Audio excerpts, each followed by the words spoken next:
Hay un interruptor que ningún mexicano eligió instalar en Texas, pero está ahí, lleva décadas ahí. Y desde ese interruptor, el gobierno de Estados Unidos ha tenido la capacidad teórica de apagar la luz en México sin disparar una sola bala, sin firmar un solo tratado, sin necesitar ningún pretexto diplomático, simplemente cerrando el flujo de gas natural que cruza la frontera desde el estado de Texas hacia los gasoductos mexicanos que alimentan las plantas eléctricas que producen la electricidad que llega a los hogares y las fábricas de todo el país. Ese interruptor se llama dependencia energética, un tipo de dependencia que no se ve en los mapas políticos ni aparece en los titulares de los periódicos, pero que determina con más precisión que cualquier tratado diplomático cuánta soberanía real tiene una nación sobre su propio destino industrial. Y en mayo de 2026, Claudia Sheinbaum decidió que ya es suficiente. 140,000 millones de pesos. Ese es el monto de la inversión que el gobierno mexicano acaba de anunciar para desconectar ese interruptor texano, construir el suyo propio y, en el proceso, transformar a México de importador cautivo en exportador soberano de gas natural. Un movimiento que ha encendido las alarmas en el Departamento de Energía de Estados Unidos, un movimiento que los medios norteamericanos están cubriendo con la incomodidad de quien ve cómo una palanca de presión que funcionó durante décadas empieza a perder su fuerza. Quédate, porque lo que acaba de anunciar Sheinbaum no es solo un plan de infraestructura. Es un cambio de posición geopolítica que va a definir el papel de México en el orden energético global de las próximas décadas. Y hay un dato en este plan que los medios de economía están reportando sin el contexto que lo hace verdaderamente explosivo. Para entender por qué este anuncio importa tanto, primero tienes que entender cuán profunda es la trampa en la que México lleva décadas atrapado. México importa casi el 70% del gas natural que consume. 70%. De un país que tiene yacimientos propios, que tiene historia de producción gasífera, que tiene cuencas con reservas documentadas que no se han explotado. El 70% de su consumo de gas viene de fuera, y la gran mayoría de ese gas viene de un solo lugar, Texas. Eso no es una estadística de energía. Es una descripción de vulnerabilidad estratégica del tipo que los estrategas militares llaman un punto de fallo único. Una dependencia tan concentrada en una sola fuente que su interrupción no genera un problema manejable, sino una crisis sistémica. ¿Qué significa en términos prácticos? Significa que cuando Trump amenazó con imponer impuestos a las exportaciones energéticas hacia México en los primeros meses de 2026, esa amenaza no era retórica ni decorativa. Era una amenaza real con consecuencias reales. Si el gas de Texas dejara de fluir hacia México, o si su precio se multiplicara por obra de una tarifa arancelaria, las plantas de ciclo combinado, que generan una fracción muy significativa de la electricidad mexicana, quedarían sin combustible. Los costos de generación eléctrica se dispararían, las tarifas industriales subirían, y la competitividad del nearshoring mexicano, ese motor de inversión extranjera que está siendo el gran argumento económico del gobierno de Sheinbaum, sufriría un golpe que ningún discurso político puede absorber. Texas ya no podrá apagarnos la luz. Esa frase no es una promesa de campaña. Es el objetivo técnico del plan de los 140,000 millones de pesos. Pero para entender por qué México llegó a depender del 70% de su gas de Texas, hay que remontarse a las decisiones políticas de las últimas 3 décadas. Decisiones que en su momento se presentaron como modernización y eficiencia, pero que en la práctica construyeron una dependencia estructural que resultó ser exactamente la palanca de presión que Washington necesitaba cuando llegó el momento de usarla. Durante los años 90 y 2000, México construyó una red de gasoductos que en papel era impresionante. Cientos de kilómetros de infraestructura de transporte de gas. El problema era que esos gasoductos estaban diseñados fundamentalmente para importar, no para distribuir producción nacional. Se construyeron los tubos del norte al sur, siguiendo la dirección del gas que venía de Texas. No se construyeron con la misma intensidad los gasoductos que hubieran conectado las cuencas productoras mexicanas con los centros de consumo nacional. El modelo era importar gas barato de Estados Unidos, que en esa época era muy barato por el boom del shale gas, y olvidarse de desarrollar la producción nacional que requería inversión y tiempo. Ese modelo funcionó mientras el gas norteamericano fue barato y mientras las relaciones bilaterales fueron razonablemente predecibles. Dejó de funcionar cuando Trump llegó al poder por segunda vez y demostró que estaba dispuesto a usar la energía como arma de negociación. La cuenca de Burgos es el primer escenario de este plan y merece atención específica porque su historia ilustra perfectamente la trampa que se construyó. La cuenca de Burgos es una formación geológica que se extiende a lo largo de los estados de Tamaulipas, Nuevo León y Coahuila, en el noreste de México. Es una de las cuencas gasíferas más importantes del país, con reservas probadas y probables que representan un potencial de producción significativo. Durante décadas fue explotada por Pemex, pero en el período de las reformas neoliberales, la inversión en esa cuenca se redujo sistemáticamente. Pemex, enfrentando restricciones presupuestarias impuestas por el gobierno federal y una política que privilegiaba la apertura al capital privado sobre la inversión estatal, dejó de inyectar el capital necesario para mantener y expandir la producción. Los pozos se fueron agotando, la producción bajó, y el gas que México hubiera podido producir en Burgos fue reemplazado por el gas que venía de Texas. No porque el gas texano fuera intrínsecamente superior, sino porque era más barato en el corto plazo, cuando no se contabilizaban los costos estratégicos de la dependencia. El campo Lakach es la segunda pieza del rompecabezas y es donde la historia se pone más interesante. Lakach es un yacimiento de gas en aguas profundas del Golfo de México, frente a las costas de Veracruz.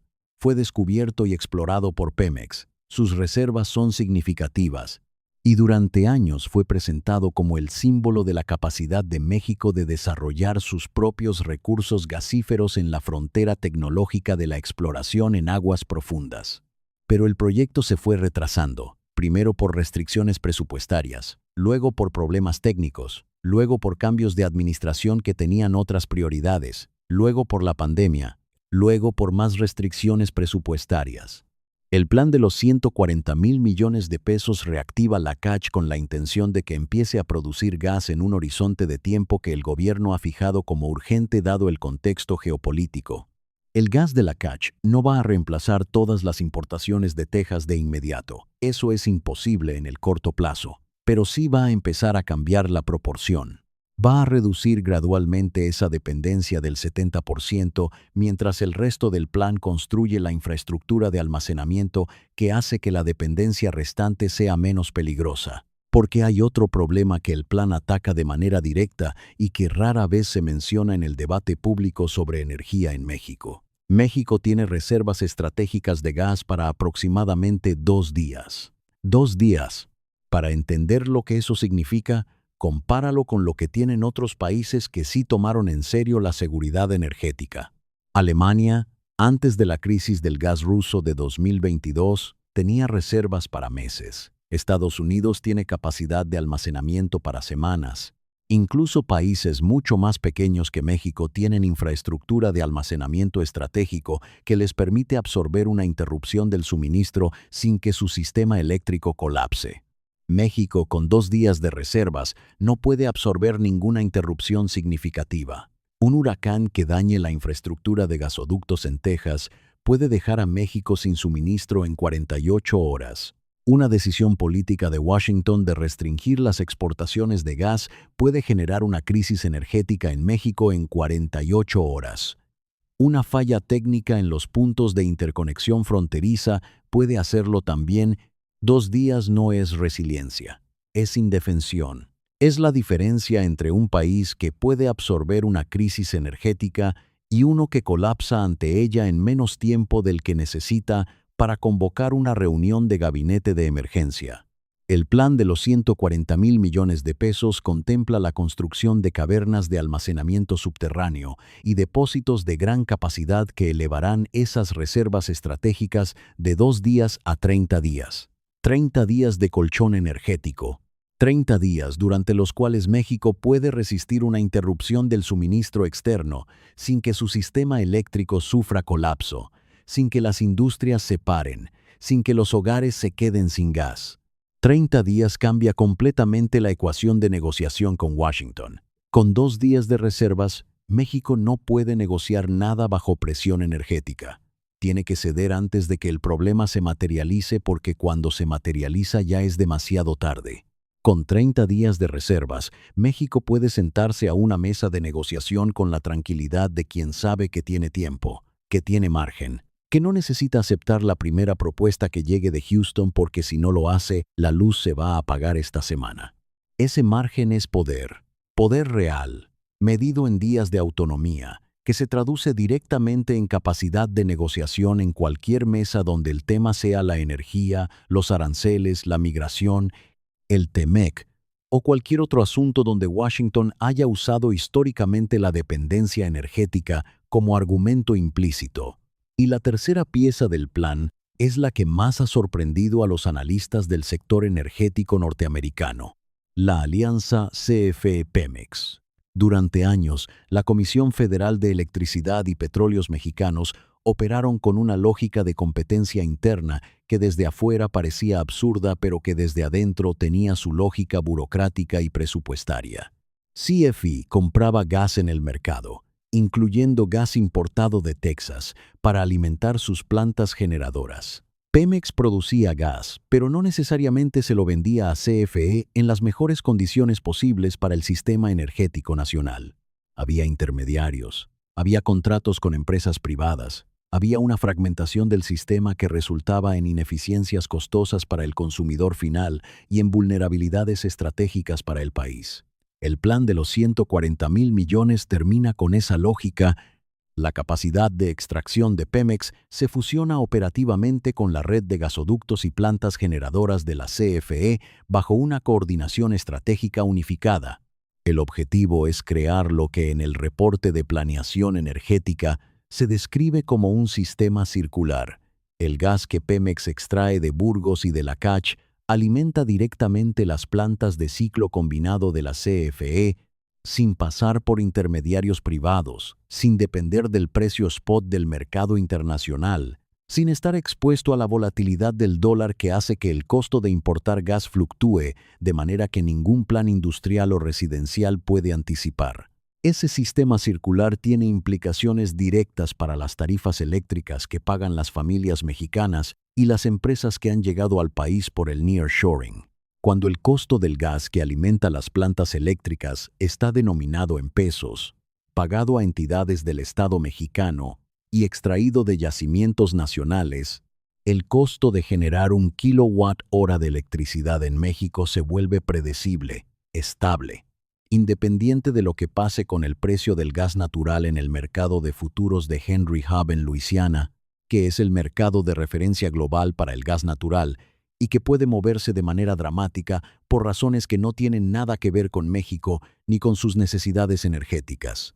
Esa estabilidad de costos es exactamente lo que los inversores que están instalando fábricas en el Bajío, en Monterrey, en Guadalajara, necesitan para hacer sus modelos de negocio funcionar a largo plazo. Una fábrica de semiconductores, una planta automotriz, un centro de procesamiento de datos, todos ellos consumen cantidades enormes de electricidad, y todos ellos necesitan poder proyectar ese costo con cierta certeza para que sus inversiones tengan sentido financiero. La soberanía energética no es solo una cuestión de orgullo nacional. Es un argumento concreto y medible de atracción de inversión extranjera del tipo que los directores financieros de las corporaciones multinacionales que están tomando decisiones de dónde instalar sus próximas plantas de producción evalúan con la misma frialdad con que evalúan las tasas de impuestos o la calidad de la infraestructura logística. Pero la cuarta pieza del plan es la que cambia la dimensión completa de lo que estamos viendo, la que convierte este anuncio de algo importante en algo potencialmente histórico. Las plantas de licuefacción en el Istmo de Tehuantepec. El Istmo de Tehuantepec es la franja de territorio mexicano, donde la distancia entre el Golfo de México y el Pacífico es menor. Es el punto donde México es más angosto. Y es donde el gobierno de López Obrador construyó el Corredor Interoceánico, el proyecto de desarrollo que busca convertir al Istmo en una ruta alternativa al Canal de Panamá para el movimiento de mercancías entre los dos océanos. El plan de los 140.000 millones añade a ese corredor una capacidad que cambia su naturaleza estratégica: plantas de licuefacción de gas natural. ¿Qué es el gas natural licuado y por qué importa? El gas natural en su estado normal es un gas. No se puede transportar fácilmente en barco. Para transportarlo por mar necesitas enfriarlo a temperaturas extremadamente bajas, alrededor de -160 grados Celsius, hasta que se convierte en líquido. Ese proceso se llama licuefacción. El líquido resultante, el GNL, el gas natural licuado, puede ser cargado en barcos especializados y transportado a cualquier parte del mundo. Europa lleva años buscando fuentes alternativas de gas natural desde que la guerra en Ucrania y las sanciones a Rusia interrumpieron el flujo del gas ruso que alimentaba gran parte de su industria. Asia, especialmente Japón, Corea del Sur y partes de China, importa enormes cantidades de GNL para su industria y generación eléctrica. Si México construye capacidad de licuefacción en el istmo de Tehuantepec, puede cargar gas en el Golfo de México, licuarlo en el istmo y exportarlo desde la costa del Pacífico hacia Asia, o al revés. O exportar hacia Europa cruzando el Atlántico desde el Golfo. El istmo se convierte en un punto de cruce energético entre los mercados del Pacífico y del Atlántico. Eso no es autosuficiencia energética, es potencia energética regional.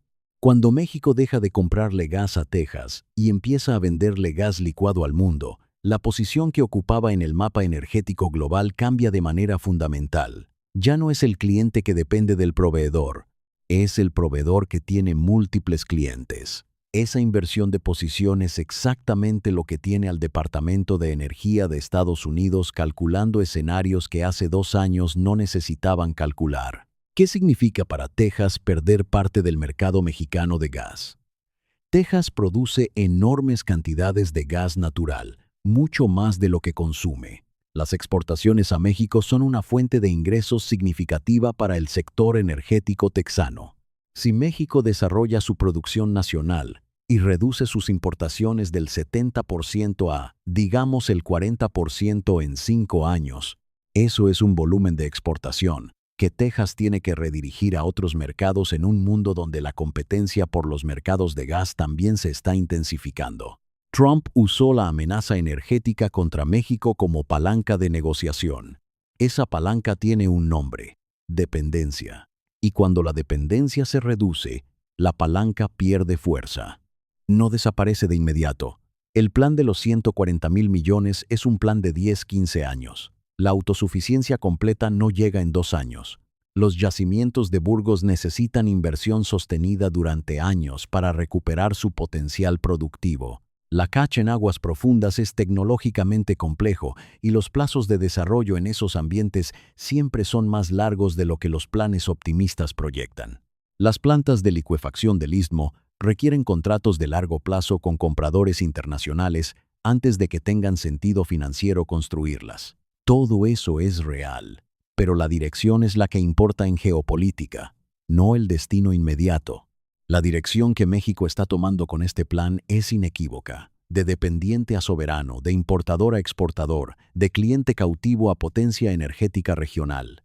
Cada paso en esa dirección reduce la palanca que Washington tiene sobre Ciudad de México. Cada paso hace más difícil usar el gas como arma de presión diplomática.